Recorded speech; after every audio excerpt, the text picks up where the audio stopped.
सुबह के ठीक 10 बजे का वक्त था। इस्लामाबाद के पोश इलाके में वाक़या एक आलीशान 5 स्टार होटल और ट्रैवल एजेंसी के मरकज़ी दफ्तर में एक अजीबोगरीब मंजर देखने में आया।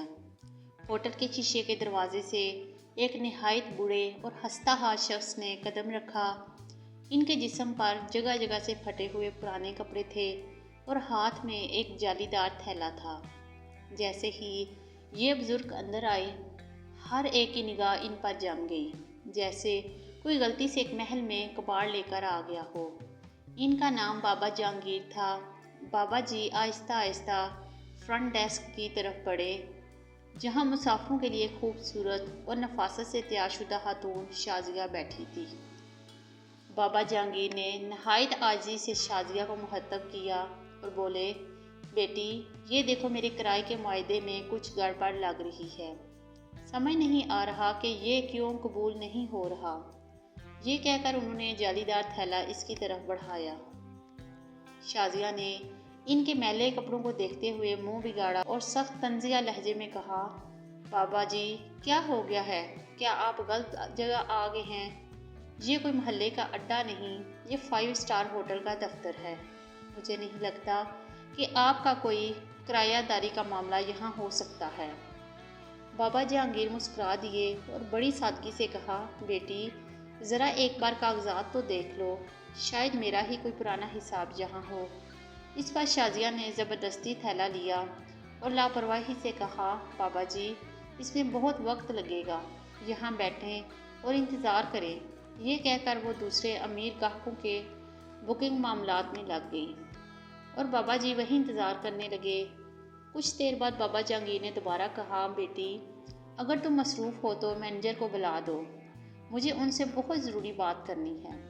शाजिया ने दिल ही दिल में गुस्सा किया और मैनेजर जैन को फ़ोन मिलाकर इत्तला दी, सर, वो एक मांगने वाला नुमा बुज़ुर्ग आपसे मिलने के लिए बज़िद हैं।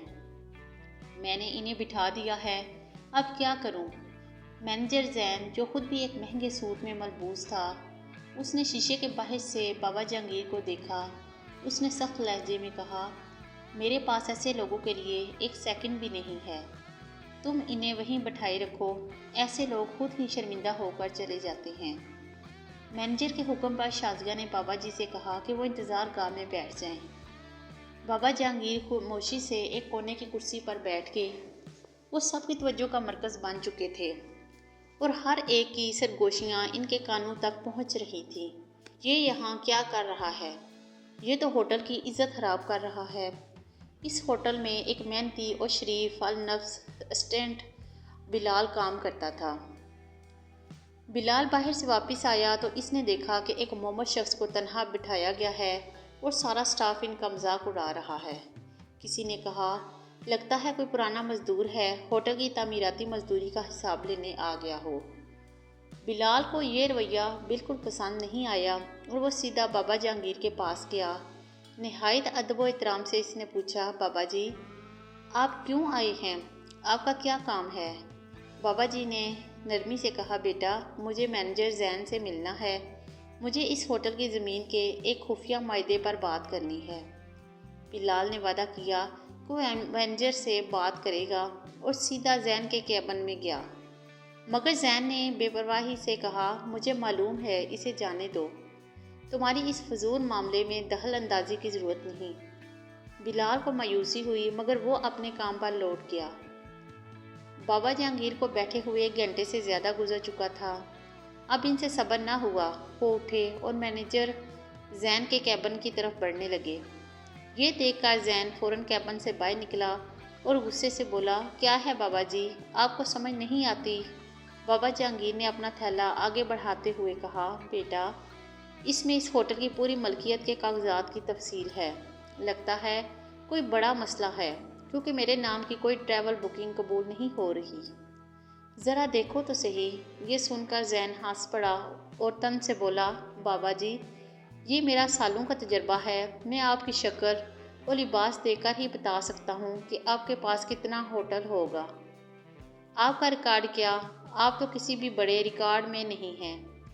बेहतर है आप चले जाएं। सारे वीआईपी ग्राहक आपको घूर रहे हैं بابا جہانگیر نے وہ تھیلا میز پر رکھ دیا اور پرسکون لہجے میں کہا، ٹھیک ہے بیٹا، میں جا رہا ہوں، لیکن اس تھیلے میں جو تفصیل لکھی ہے وہ تمہاری نوکری لے سکتی ہے، ایک بار ضرور دیکھ لینا۔ وہ دروازے کی طرف بڑھے اور پلٹ کر خوفناک وارننگ دی، بیٹا تمہیں اس رویے کا بہت بھیانک انجام بھگتنا پڑے گا۔ یہ کہہ کر وہ باہر نکل گئے۔ مینیجر زین نے ان الفاظ کو ہنسی میں اڑا دیا، مگر میز پر رکھا ہوا وہ تھیلا بلال کی نظر میں آ گیا۔ اسے بابا جہانگیر کے الفاظ سچے لگے تھے۔ بلال نے موقع دیکھتے ہی وہ تھیلا اٹھایا اور چھپ کر ہوٹل کے تمام قانونی اور شیئر ہولڈنگ ریکارڈ میں وہ معلومات درج کرنا شروع کر دی۔ پرانے ریکارڈ کھنگالنے پر بلال کے ہوش اڑ گئے۔ یہ بزرگ کوئی کرایہ دار نہیں تھے بلکہ ہوٹل کی بنیادی زمین کے مالک تھے اور اس پوری ٹریول ایجنسی کے 75% حصے کے بانی۔ ان کا اصل نام ڈاکٹر جہانگیر حسین تھا، جو کئی سالوں سے گمنامی میں زندگی گزار رہے تھے۔ بلال نے فوری طور پر رپورٹ کی ایک کاپی نکالی اور وہ رپورٹ مینیجر زین کے کیبن میں لے گیا۔ زین اس وقت ایک امیر ٹریول ایجنٹ سے ڈیل کر رہا تھا۔ زین نے غصے سے بلال کو دیکھا اور پوچھا، کیا ہے؟ تم یہاں کیوں آئے ہو؟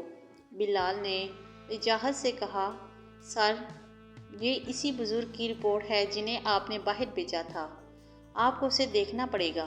لیکن زین نے آنکھیں پھیر لیں اور کہا، مجھے ایسے فضول لوگوں میں کوئی دلچسپی نہیں، دفع ہو جاؤ۔ بلال مایوسی میں رپورٹ اٹھا کر واپس چلا گیا۔ اگلے دن ٹھیک اسی وقت پر جب بابا جہانگیر آئے تھے، وہ دوبارہ ہوٹل میں داخل ہوئے، لیکن اس بار ان کا انداز بدل چکا تھا۔ ان کے ساتھ ایک سفید لباس میں ملبوس ہائی کورٹ کا بڑا وکیل تھا، جس کے ہاتھ میں ایک بڑا بریف کیس تھا۔ ان دونوں کے داخل ہوتے ہی ہوٹل کا ماحول دم توڑ گیا۔ بابا جی نے مینیجر زین کو اشارہ کیا کہ وہ ان کے پاس آئے۔ زین خوف زدہ ہو کر اپنے کیبن سے نکل کر سامنے کھڑا ہو گیا۔ بابا جہانگیر نے غضبناک لہجے میں کہا، مینیجر زین، میں نے کل ہی کہا تھا کہ تمہیں تمہارے رویے کا سب سے بڑا انجام بھگتنا پڑے گا۔ تم نے میرے ساتھ نہیں، اس ہوٹل کے اصولوں کے ساتھ غداری کی ہے۔ اب تم سزا کے لیے تیار ہو جاؤ۔ زین خوف سے پسیج گیا اور لرزتے ہوئے بولا، آپ کون ہوتے ہیں مجھے ہٹانے والے؟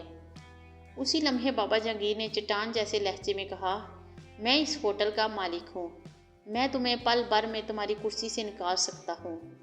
ان کے یہ الفاظ سنتے ہی پورا سٹاف حیرت کے سمندر میں ڈوب گیا۔ اسی وقت وکیل نے بریف کیس کھولا اور اس میں سے 2 دستاویزات نکالی۔ پہلی دستاویز میں مینیجر زین کو عہدے سے برحاست کے اس ہوٹل کے باہر صفائی کے نگران کا کام سونپا گیا تھا۔ دوسری دستاویز میں اسسٹنٹ بلال کو ہوٹل کا نیا مینیجر بنا دیا گیا تھا۔ زین کے ہوش و حواس ختم ہو گئے اور وہ بابا جہانگیر کے قدموں میں گر کر تڑپ کر معافی مانگنے لگا۔ خدا کے لیے مجھے معاف کر دیں مالک، مجھے نوکری سے نہ نکالیں۔ لیکن بابا جہانگیر نے سخت فیصلہ سنا دیا، تمہاری جگہ وہ ہے جہاں تم دوسروں کو دیکھنا چاہتے تھے۔ ہمارے ادارے کا اصول ہے، امیر اور غریب میں کوئی فرق نہیں رکھا جائے گا۔ پھر انہوں نے ریسیپشنسٹ شازیہ کو بلایا اور اس سے بھی تنبیہ کی کہ یہ تمہاری پہلی اور آخری غلطی ہے۔ اگر تم نے بلال کی طرح اخلاق اور قابلیت کو ترجیح دی ہوتی تو آج مجھے یہ فیصلہ نہ کرنا پڑتا۔ بابا جہانگیر اور وکیل واپس جانے لگے اور جاتے جاتے پوری ٹیم سے کہہ گئے، تمہیں بلال سے سیکھنے کی ضرورت ہے۔ اب میں یہاں اپنے نمائندے بھیجتا رہوں گا، اور اگر دوبارہ کسی نے غریب یا سادہ شخص کی توہین کی تو اگلا نمبر تمہارا ہوگا۔ یہ واقعہ پورے شہر میں پھیل گیا اور سب لوگ ہوٹل کے نئے مینیجر بلال اور اس کے سچائی کے صلے کی تعریف کرنے لگے۔ بابا جہانگیر نے سب کو یہ بھیانک سبق سکھا دیا کہ کسی کے لباس سے اس کی دولت کا اندازہ لگانا کتنی بڑی غلطی ہے۔